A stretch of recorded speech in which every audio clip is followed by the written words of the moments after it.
नमस्कार मंडळी, आपल्या आगरी किचनमध्ये तुमचे स्वागत आहे। तर आज आपण बनवणार आहोत व्हाईट मटार पुलाव, तेही अगदी सोप्या पद्धतीने आणि बिना कुकर वापरता।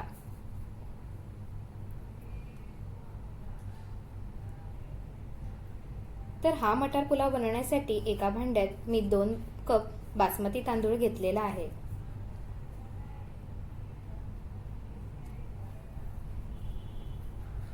तो स्वच्छ 2 पाण्यात मी धुवून घेते।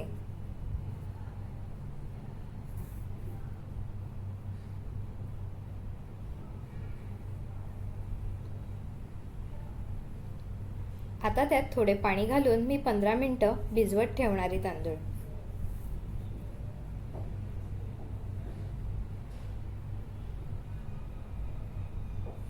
तर बाकीचे साहित्य बघूयात।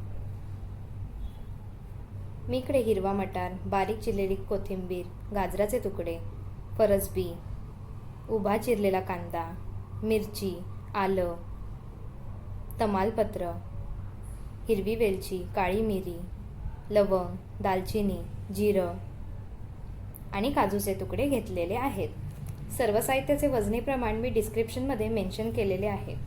आता आपण मिक्सरमध्ये मिरी, दालचिनी, हिरवी वेलची, आलं, मिरच्या, लवंग टाकून वाटून घेणार आहोत।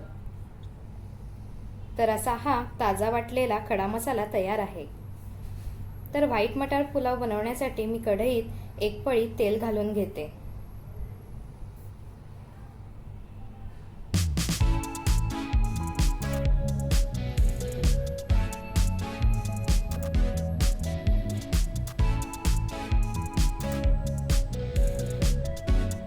तेल गरम झालं की त्यात 1 चमचा जिरं घालूयात।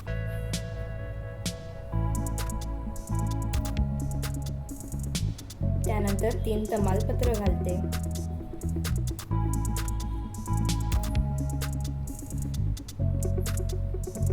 आता काजूचे तुकडे, काजूचे तुकडे घालून तांबूस रंग येईपर्यंत आपण तळून घेणार आहोत।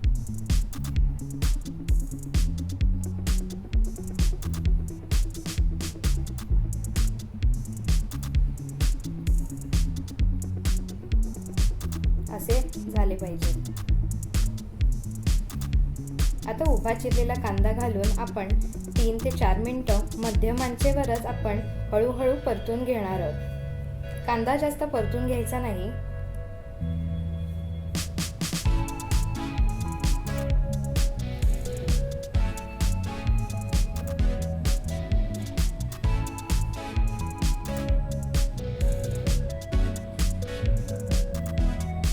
कांदा चांगला परतून घेतला की यामध्ये आपण अर्धी वाटून घेतलेला ताजा खडा मसाला घालून घेणार आहोत।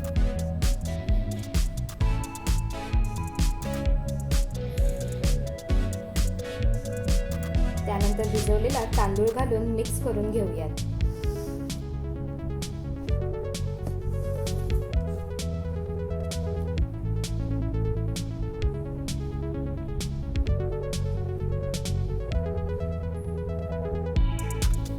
आता मटार, फरसबी, गाजराचे तुकडेही घालूयात।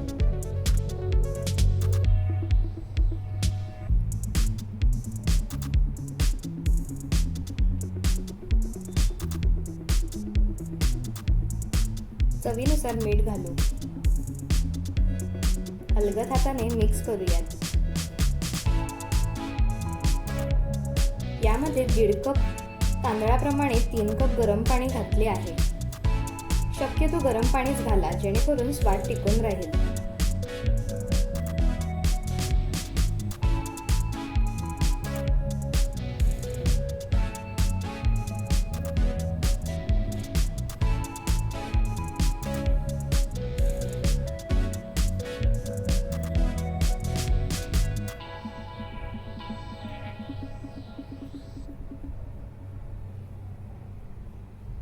आता गॅस मोठा करून उकाळा आल्यावर झाकण ठेवून गॅसची फ्लेम कमी करावी।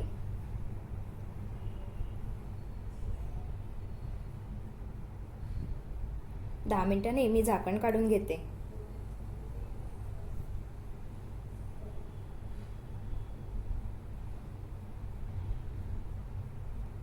त्यात 1 चमचा साजूक तूप घालते, त्याने छान स्वाद येतो.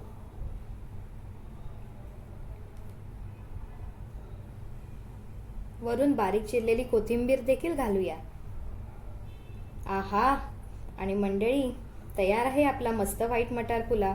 मग तुम्हाला हवं असेल तर तुम्ही यात तोंडली, फ्लावर, भोपळी मिरची, बटाटा हेही आवडीनुसार घालू शकता.